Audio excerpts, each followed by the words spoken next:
Well, howdy fellas. Now I've just got back from getting a takeaway, and unfortunately it wasn't a very good one. It was a McDonald's, and I ate it in the parking area of McDonald's. But surprisingly enough, it was pretty good, and I'll tell you why. I ordered it through the drive-thru, and they asked me to go and park, and they bring it to me. Usually you just drive to the next window and they hand it over. I guess it wasn't ready. Then it wasn't too long before they brought the burger over. And it tasted good because it was freshly cooked. And so were the fries. So I guess McDonald's doesn't taste too bad if you get it when it's just cooked.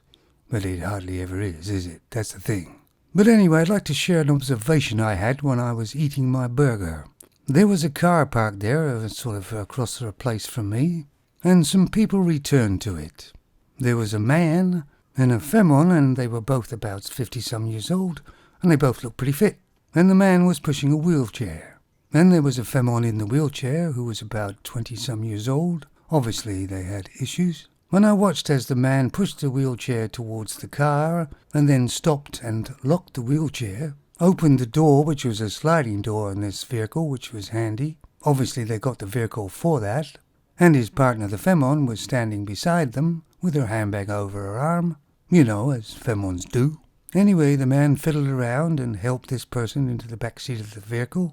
This person could move a bit and everything, so he didn't have to pick her up or anything. Then I guess he sorted her all out in there and then closed the door. Then he unlocked the wheelchair, folded the wheelchair up, went to the trunk, opened the trunk, put the wheelchair in the trunk, closed the trunk. And throughout all this, which took a bit of time, his femon partner was standing outside the passenger car door, just standing there.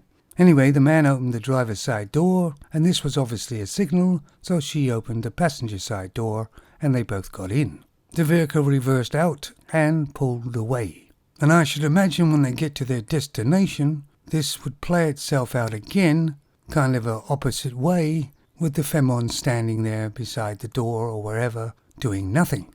I mean, this guy's femon partner was quite fit-looking, nothing wrong with her. It's not as if he had to pick her up and put her in the back of the vehicle.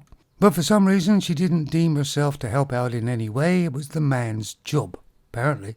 And this is how the entitlement has conditioned them into expecting the man to pretty much do everything. Now I know this is kind of just a simple little thing, but it does show you how ingrained it is in the femons. You know what I would love to happen? They get to their destination. The man gets the wheelchair out and puts it behind the back door. And of course the femon will be standing there with her handbag, whatever.